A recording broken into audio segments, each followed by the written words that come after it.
Thanks for making a date. Welcome back to the marketplace. The Vice President, Dr. Mahamudu Bawumia, says Phase 2 of the mobile interoperability system will be completed within the next 2 months to enable full implementation of the system. This will include the linking of e-switch cards to mobile money and bank accounts. Speaking at the launch of the first phase of the program in Accra, the Vice President assured that with the current integration going on, the financial inclusion agenda by government will be achieved. After today, mobile customers can move money from their mobile money accounts to their bank accounts without any hassle. Thirdly, after today, from the bank side, as the CEO of Gibbs said, from the bank side, customers can move money from their bank accounts to the mobile money accounts. This clearly is a major achievement. It's really a major achievement. And with just phase 1, as the CEO of Gibbs said, with just phase 1, we have overtaken what Tanzania is doing and what Kenya is doing. We have assumed a leadership position with just phase 1. But that is not sufficient. We are moving to phase 2. We, however, have 2 more aspects of interoperability that we have to complete in the next 2 months. And this is what we call the second phase. So phase 2 of interoperability will complete the financial inclusion triangle. Because the triangle is to make sure that e-switch, mobile accounts, and bank accounts, that those form the triangle, e-switch, mobile accounts, and bank accounts, that you have a seamless interoperability between the 3. That is where we want to move. Now, Ghana and Nigeria are to speed up trade collaboration to achieve mutual economic growth. That's according to the Vice President, Dr. Mahamudu Bawumia, who has been speaking at the maiden edition of the Ganjaria Rising 2018 conference. The conference discussed various initiatives by both governments to address the barriers to trade, business and investment climates in the 2 countries, and also propose ways to accelerate them. Dr. Bawumia believes both countries must leverage the positive economic indicators of their countries in new trade partnerships. Nigeria will remain an important country and friend, and our government will make the utmost effort to continue to create a supporting environment for Nigerian-owned businesses to grow and thrive. And let us build and strengthen platforms for engagements between the private sector and governments. On behalf of His Excellency, the President, Nana Addo Dankwa Akufo-Addo, and on behalf of the people of Ghana, I once again say to our brothers and sisters from Nigeria, welcome to Ghana. Please spread the word around. We are open for business. We are open to create wealth. We are open for risk takers and innovative thinkers, young and old. We are open to expand opportunities for inclusive growth so we can create jobs, improve livelihoods, and tackle poverty. Meanwhile, the Nigerian High Commissioner to Ghana, Olufemi Abikoye, is blaming the poor trade collaboration between Ghana and Nigeria on what he describes as a lack of trust between both countries. The High Commissioner says both countries are losing billions of dollars in trade to other powerful countries like China. And you cannot utilize it. Why are you leaping into other people's populations? Why are you leaping into other people's economy? My last visit was to the northern region, and I moved to the upper west. And I asked the regional minister of the northern region a simple question. I said, in Ghana, we are talking in terms of 1D, 1F, 1 district, 1 factory. Ability to add value to products. When you add value to those products, and you have those products, who is going to consume it? Is it the 30 million that will consume it? Is it the 30 million that will use it? You need a larger market to look towards Nigeria. And that is why we need to cooperate a lot. Currently, the foreign reserve of Nigeria as at April ending is $46 billion. the foreign reserve of the Federal Republic of Nigeria, as at April ending, is $46 billion. I've done a little bit of comparative indices investment on my desk. The physical deficit in Ghana has been reduced and is reducing. The same thing applies in Nigeria. The inflation rate in Ghana has been coming down so drastically, and in Nigeria in the last 12 months, the same situation. The microeconomic policy in both countries has been stabilized. The economic growth is increasing, and we are not doing too well among ourselves. I think we need to do more. I think we need to take and discuss and move the economic community of West African protocols in terms of movement and goods to a higher level. Mr. First President, I want to announce today that sometimes I've interacted, I've addressed people, and it ends up on the platforms of theory and practices.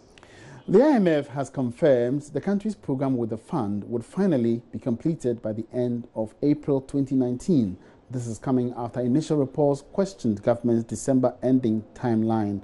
But the visiting IMF boss for Africa, Abebe Selassie Emero, has been explaining to Joy Business why government end-of-year projection was not wrong. Right now, what I can tell you is that policies have been moving in the right direction, and the government is committed to continue to improve on this more still, and I think that's what we're looking at. The economists will always say that all other things being equal. All other things being equal, when is this program going to end, that we consider that we have completed the program? Not the technical completion, but the final completion that Ghana has closed the book on this program. Well, you know, the last performance test date, as we call it, is end of December. So a few weeks after that, the program should be done. What about the review by the staff? And that's what I mean. If somebody. What about the April 2019 date that we're hearing initially? You know, so what typically happens is following the test date, there is a period to allow for the data to come out to show what the numbers have done, and also to go to the board. So effectively, though, the program basically, you know, in terms of monitoring and the test date, it's end December. Ghana is on the market to raise the 2.5 billion cedi euro bond. I knew initially the fund had some concerns. Have those concerns been addressed now, and can they go ahead? I mean, they are going to raise this weekend. I mean, this. You know, when in discussing the program, in discussing policies with the government of Ghana, the focus really is on the fiscal balance, the fiscal deficit. How you finance that deficit then is, you know, up to the government to a large extent. So, provided kind of the fiscal deficit targets are being adhered to, okay, there's options to finance that deficit either by domestic borrowing or external borrowing. The government has indicated that it wants to do Eurobond issuances to try and reduce also the cost of financing, to take advantage of the favorable external market conditions. So the key, though, in terms of debt sustainability really is continuing to reduce the fiscal deficit, continuing to run the primary surplus that the government just last year achieved, continuing to do well on that front is the key, and that over time should allow debt levels to go down. And still in international business, disbursement of the European Union cash for Ghana is no longer linked to the performance under the IMF program. The development has been influenced by progress made by government in stabilizing the economy. The EU had in the past tied its support to Ghana on how the country fared under the program, but the European Union says this is no longer the situation. Paulo Salvia is acting head of the EU delegation in Ghana. Waiting we are following the situation and waiting to see how things will evolve. It is now too soon after only 1 year of government, to understand and can make a final assessment on how things are changing in which the direction they are going. There are some positive elements that were stressed this time, but also some time ago. There are also some elements of preoccupation that need to be followed up. It's still a bit too soon to give a final assessment. We follow, and of course, we are ready to give our support in any way possible. So does this mean that there's going to be a release of donor funds following this? Because this is what you premise your release on. No, there was no any funds stopped in some time. Just few weeks or maybe 1 or 2 months ago, we signed financial agreement for more than 140 million euro. So funds are coming from Europe as was planned. There is nothing waiting for something to happen. Of course, we will soon be starting thinking about the next phase after 2020 for the next program of the following 7 years. At that point, of course, a decision will have to be taken, but at that time, the situation will be much more clear than now. Let's now turn our attention to the Cosmos Innovation Challenge, and the founder of Farmers Hope, an organic fertilizer manufacturer, has bemoaned the lack of government support for the indigenous enterprise. Akwesi Bobiansa laments the factory located in Kumasi is unable to produce at full capacity due to limited demand, a situation he blames on the importation of chemical fertilizers. Addressing participants of the Cosmos Innovation Center Agri-Tech Challenge, Bobiansa said despite the challenges he continues to face, he is determined to succeed in the fertilizer industry. Joy News' Adit Atta has more in this report.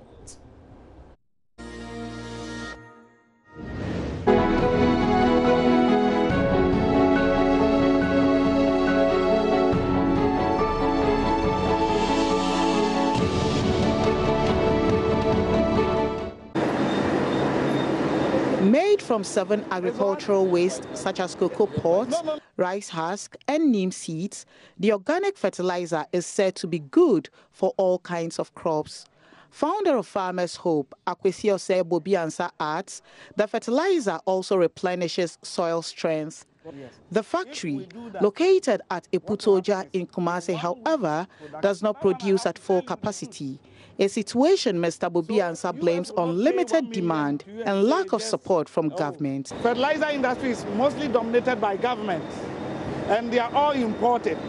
So if government says, I have subsidy on this particular fertilizer, everybody tends to go to that side, especially with the planting of food and for jobs. You realize that they buy specific fertilizer, they give it to the farmers, and nobody will care to come and buy from you. The fact is that this company can take over 100,000 people directly and indirectly. But you don't have the demand. Why do you employ? Akwesi Bobiansa wishes to contribute to the Planting for Food and Jobs program, which government intends to scale up this year, targeting 500,000 farmers across the country. He reckons some of the many hectares of farmland to be cultivated across the country could be fortified with this organic fertilizer. But so far, all efforts to get the Ministry of Food and Agriculture to acquire some of its locally manufactured fertilizer have proved futile. Every ministry that is concerned have been there. Letters, personal appearance. We are doing a whole lot of consultation with the agri directors, but we are not seeing the signs. So far, since you started, government has not bought any of your fertilizers? Not one bag. A farmer came and said that they have never seen this fertilizer. He bought just 50 bags. He tells participants of the Cosmos Agri-Tech Challenge such setbacks, though overwhelming, do not break his resolve. Sometimes it will take me 3 months and I wouldn't get paid. I pay my workers and I go hungry. That is the spirit of an entrepreneur. For participants of the Cosmos Agri-Tech Challenge, listening to the exploit of the founder of Farmers Hope has been inspiring, as they feel encouraged to go out there and start their own enterprise. Adelaide Arthur, Joy News, Kumasi. We have this charcoal powder.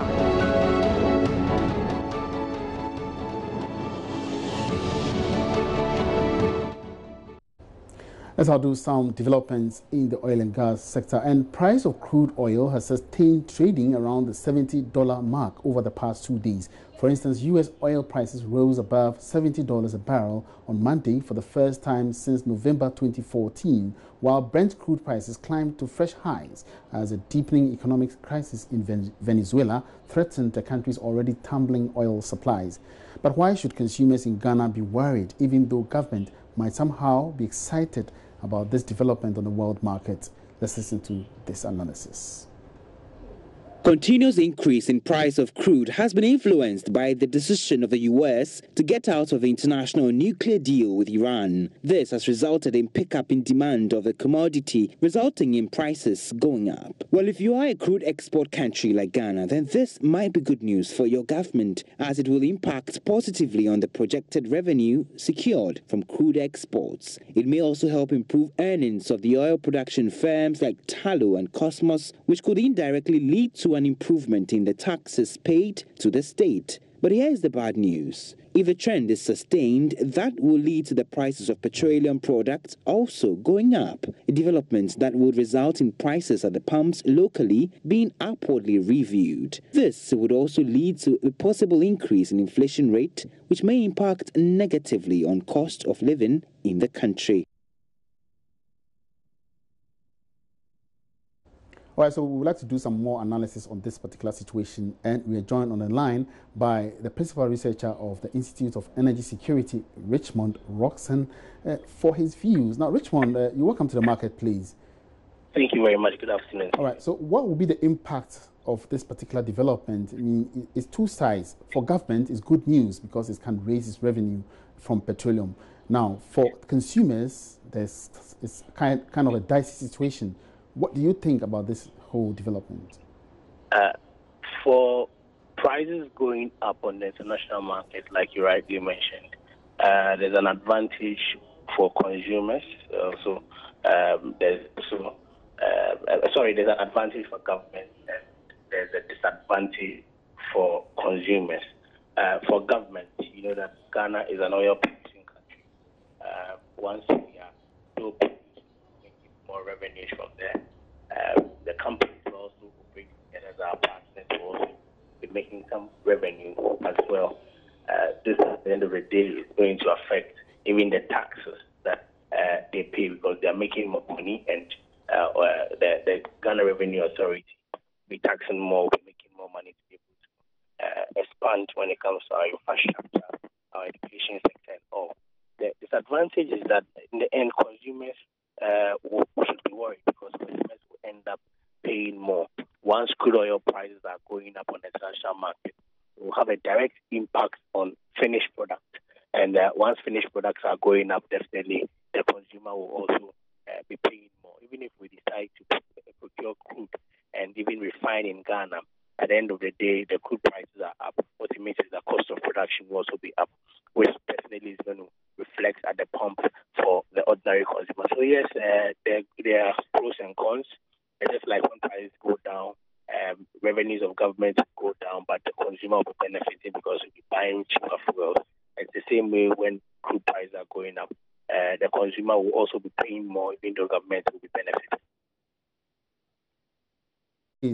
How should government prepare for any price hikes on consumers? Hello, Richmond. All right, sir. I'm afraid we lost Richmond Roxon on the line. He was giving us his views about the current development, where crude oil prices are soaring high above the $70 mark on the international market. And we're trying to look at its impact on government, its impact on consumers, as well as the general economy. Now, Ghana currently imports over $80 million worth of milk products annually. Local cheese producers in the Volta region say a significant amount of the commodity goes bad due to poor state of roads and the lack of appropriate storage and processing facilities. Fauziatu Adam visited the Volta region recently and focused on the local dairy industry.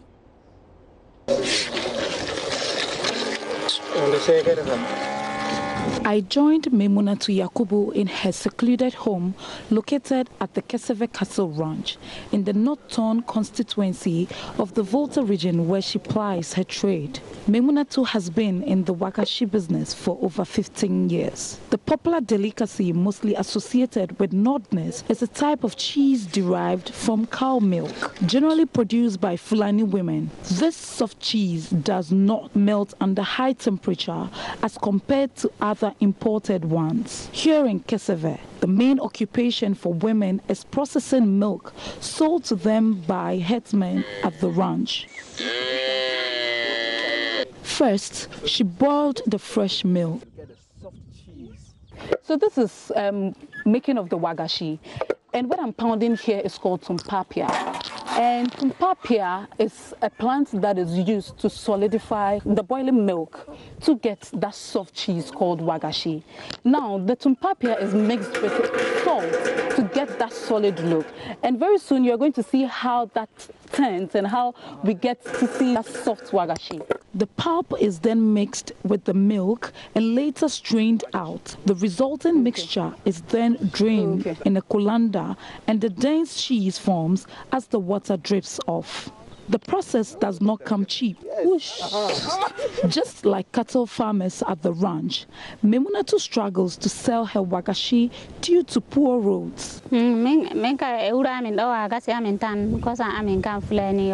Because the roads are in a bad state, cars hardly come around. So I have to walk long distances to get Okada and beg them to buy the wagashi and sell them in the township. During the week, I produce 7 to 8 pieces of wagashi daily, and on weekends, 40 to 80 pieces. During the rainy season, I produce more wagashi, but they go bad because I find it difficult to even sell them.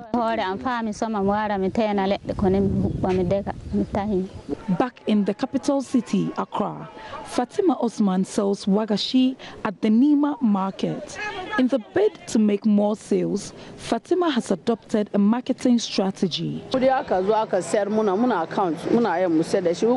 take like 150 pieces of wagashi sometimes. I sell 3 for 10 cedis or 1 for 4 cedis.